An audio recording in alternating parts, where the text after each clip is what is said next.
ইদানিং আমি regular vlog upload করতে পারছি, কিন্তু কোন দিন আবার হুট করে আমি স্টপ হয়ে যাব আমি নিজেও জানি না। আজকে আমি চলে এসেছি আরেকটি নতুন ভ্লগ নিয়ে। সবাইকে জানাই গুড মর্নিং। কারণ কি আমি ভিডিওটা সকাল থেকে স্টার্ট করেছি। সকালে ঘুম থেকে ওঠার পর আমার দাদু এসেছেন। দাদু গাছে উঠে 3টে আম পেড়ে দিয়েছে। আর আগের দিন 2টো আম নিচে ফেলে রেখেছিল, তুফানে ফেলে রেখেছিল, ওগুলো আমি এনেছি। আর এখানে আমরা পেয়ারাকে গয়াম বলি, তোমাদের এখানে কি বলে আমাকে অবশ্যই জানিও কমেন্ট করে। দেন আমরা খেলাম চা টিফিন খাওয়ার পর মায়ের এখানে রান্না বান্না চলছে।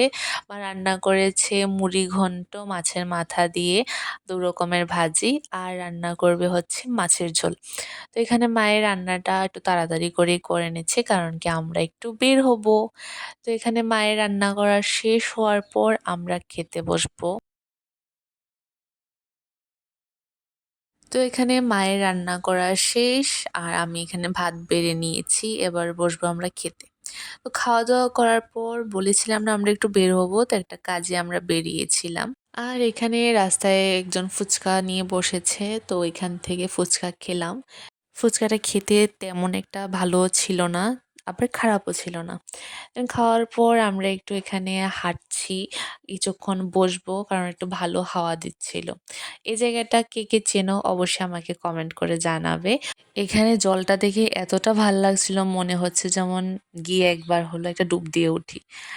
যখন আমরা ওইখানে যাই তখন ওয়েদারটা ভালো ছিল, রোদ ছিল, হাওয়া ছিল, কিন্তু কিছুক্ষণ পর হঠাৎ সব কালা করে তুফান চলে আসে। তুফানও হয়, কিছুক্ষণ বৃষ্টিও হয়। তো তুফান বৃষ্টি দুটোই থামার পর আমরা এখান থেকে গেলাম, টিফিন করেছি। টিফিন করার পর আসলাম বাড়িতে। বাড়িতে এসো সেম অবস্থা, তুফান বৃষ্টি। এই সাডেন বৃষ্টি হচ্ছে, এই সাডেন তুফান হচ্ছে, আবার এই সাডেন রোদও দিচ্ছে। দেন তুফান বৃষ্টির মাঝে এখানে দাদুর জন্য মা করেছে চা, কিছু চা বেঁচেছিল ওইটা খেয়েছিলাম আমি। আর চা তো খেতে আমি খুব ভালোবাসি। তো আজকের জন্য ভিডিওটা এই পর্যন্তই। সবাইকে জানাই টাটা, দেখা হচ্ছে আরেকটা নতুন ভিডিওতে।